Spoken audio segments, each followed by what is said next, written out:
Hey everybody, Kendra here. So I wanted to talk about there's this very normalized and minimized thing where, like, if you massage your partner, oh, this is, I guess, not for anyone under the age of 18. However, people under the age of 18 are having sex. So anyway, still putting a disclaimer out there.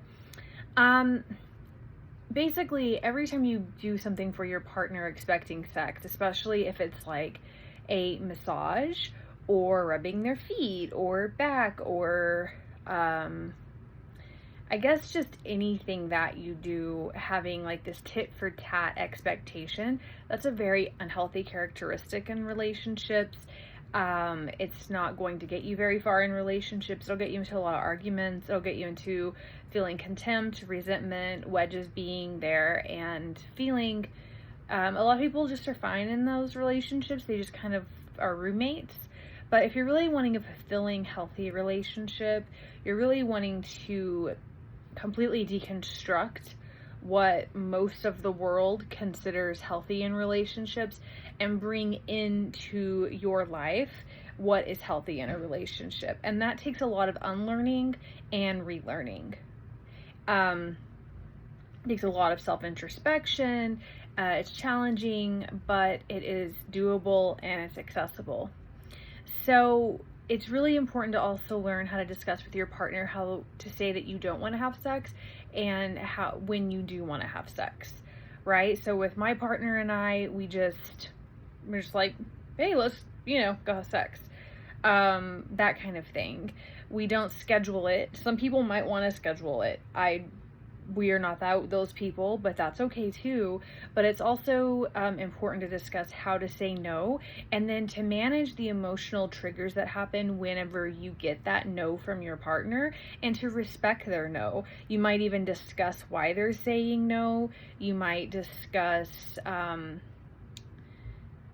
why they're saying yes. You might just enter a discussion around it and learn what the triggers are about so you can heal that.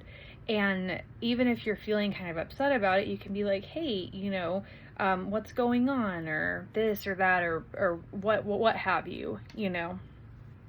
If it comes into a thing where it's like a constant thing where you're not wanting to have sex and talking about it isn't really working anymore, like it's really starting to make you feel like anxious or avoidant, and that kind of stuff is putting a wedge between both of you, then it would probably be a really good idea to go see a family therapist, a marriage counselor, a relationship counselor, or something like that, and to look into other modalities as well, because there's a reason why one of the people aren't wanting to have sex, right? Now, this is only if it's in healthy relationships, because if we're not in a healthy relationship, or if we're in abusive relationships, emotionally, mentally also count, not just physically, then we're not going to want to have sex. We're not going to want to do that with the other person.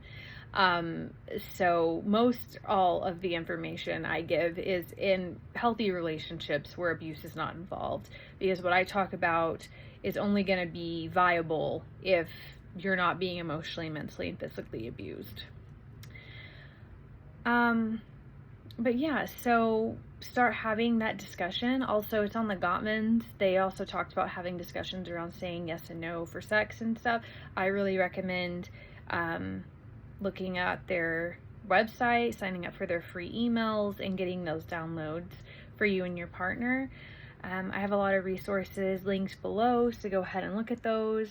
And please like, comment, subscribe, and share if you value my content. Bye.